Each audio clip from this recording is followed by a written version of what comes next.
Hi, everybody, and welcome to another Linfield Coaches CatChat. Joe Stewart out here with head men's soccer coach Andy Duvall. Coach Duvall, how you doing today? Yeah, I'm doing great. Thanks, Joe. How are you? Doing great. And I hope you're rested up after your trip out to Eastern Washington. Always a big slog to get out there and get back-to-back matches in, and then, of course, come all the way home from Spokane. So I hope everybody on the team maybe got to chill Monday a little bit, and get their legs back under them. But you guys come away with the split this weekend. You win 1-0 at Whitman, but then fall to a pretty tough Whitworth squad, 3-0 on Sunday. Well, let's get into the Whitman match first. You guys were outshot, but able to get the goal from Sid Caceres, continuing his terrific start to the year, now just having a terrific year at this point.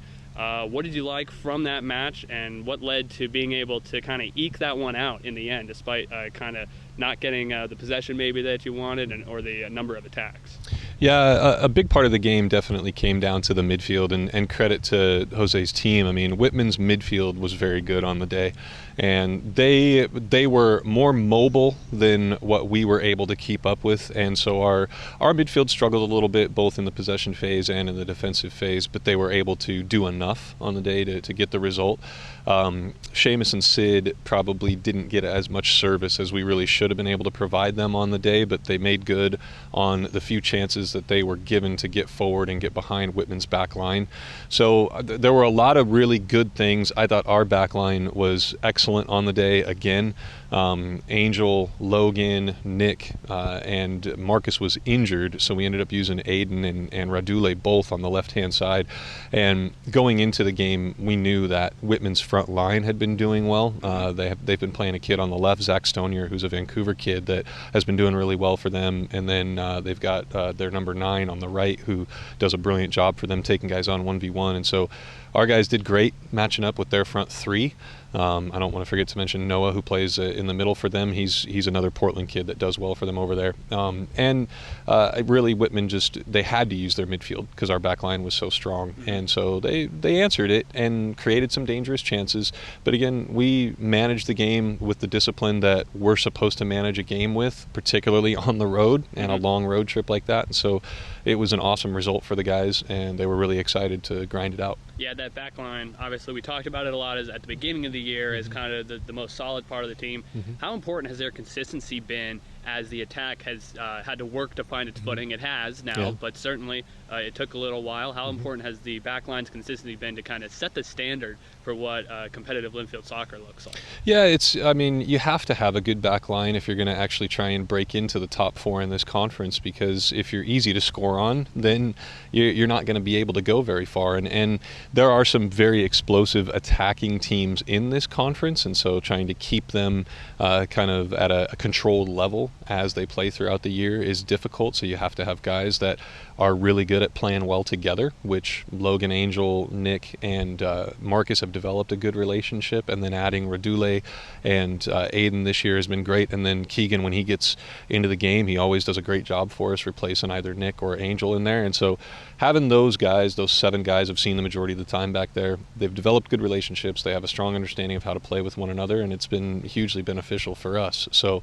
I'm really pleased with their defensive work, but I do have to give them credit as well. They are the beginning of our attack.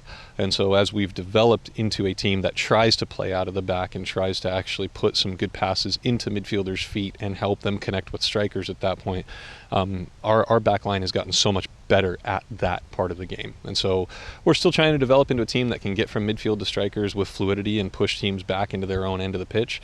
But what we've been able to accomplish with our back line getting into midfield has been really exciting so far. Yeah, you're starting to see that as the attack has started to grow. A lot of that, as you said, sparked from the defense. Yeah. All right, the Whitworth game, you give up 3 goals in the first half, 2 of them within a few minutes of each other, but then things tightened up in the second. Kind of just take us through that first 45 minutes and then what got corrected at halftime. Yeah, well, the number 23, Tyler Wizen for Whitworth, had 2 really good goals in the first 14 minutes. He did a great job of finding the spaces that he needed to. His second goal, I think everybody who saw the second goal would probably say that it was a pretty phenomenal goal that he scored. And our back line, they were pretty upset at themselves when they came in at halftime. We started out a little slow. We were a little bit sleepy, and Whitworth took full advantage of that. They were more hungry to play the game in the first 45 minutes than we were. And that was probably the biggest difference, was just the hunger that Whitworth showed compared to what our guys were really ready to do in that first 45 minutes. And so our guys had to grow into the game and try and develop a sense of assertiveness and just excitement to play. And when they finally got there, their performance improved. But again, Whitworth was on top of us at that point. And so we had to try and continue to grind a little bit and do a better job of making sure Whitworth was being neutralized in certain areas of the field, which we did, but we didn't get the goal scoring chances to try and climb back into the game. So again, I mean, it was that's a tough trip. It's a tough trip to go out. The length of it, the amount of time on the bus, the eating out, all those things, you can say that, you know, all those things contribute to maybe a poor performance on the second day, but everybody has to do it. You know, everybody has to go out there, and so the teams that go out there and get 2 wins are the ones that generally end up near the top of the table. And so getting 1 was good for us, and we just aren't yet at the level where we could have gotten 2 wins out of that trip. Otherwise, we would have. Yeah, sure. All right, only 1 match this weekend, but it's a tough one. At Willamette, first place in the conference, number 10 in the country, wins against all the other top teams in the conference so far this year. You only have to prepare for 1 match, but with it being such a big one, what's the process like this upcoming week? Yeah, I mean, it's all focus gets to be on Willamette, which is really nice. Sam's done a good job over there. He's in his 2nd year over there, and they play a really explosive brand of football.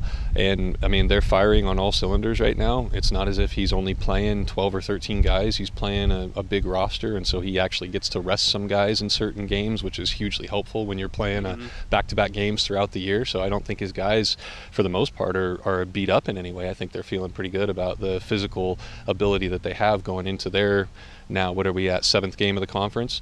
So for us, it is just about focusing on what Willamette does.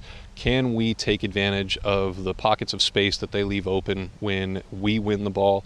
And can we take away what they try to do in the offensive phase of the game with our own defensive structure? And so we get to now think about the weekend with a single game to play, which is a luxury. And it'll be good for us to have that preparation time. And so our guys, I know, will be prepared for the match.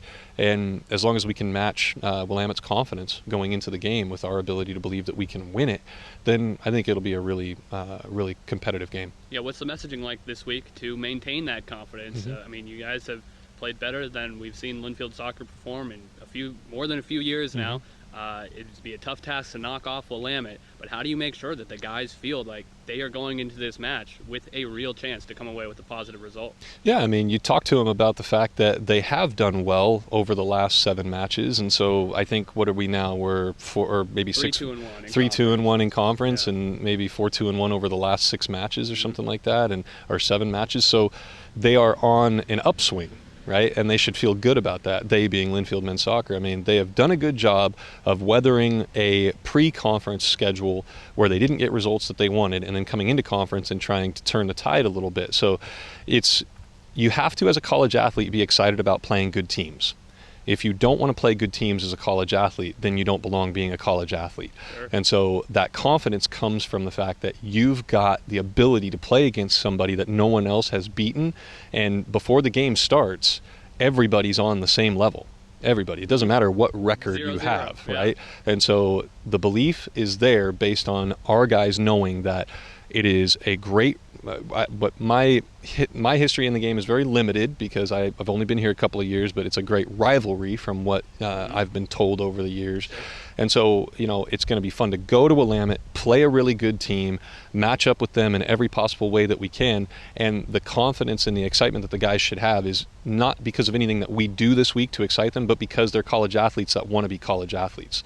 And so if you want to be that, you're excited anytime you get to play somebody good. Man, I'm excited, man. Can I join the side? I mean, this sounds like it's going to be a great match this weekend at Willamette on Sunday afternoon at 2:30. All eyes in the Northwest Conference are going to be on the upstart Wildcats taking on the number 10 team in the country, the Willamette Bearcats. Coach, thanks for the time and good luck this weekend. Yeah, thanks, Joe.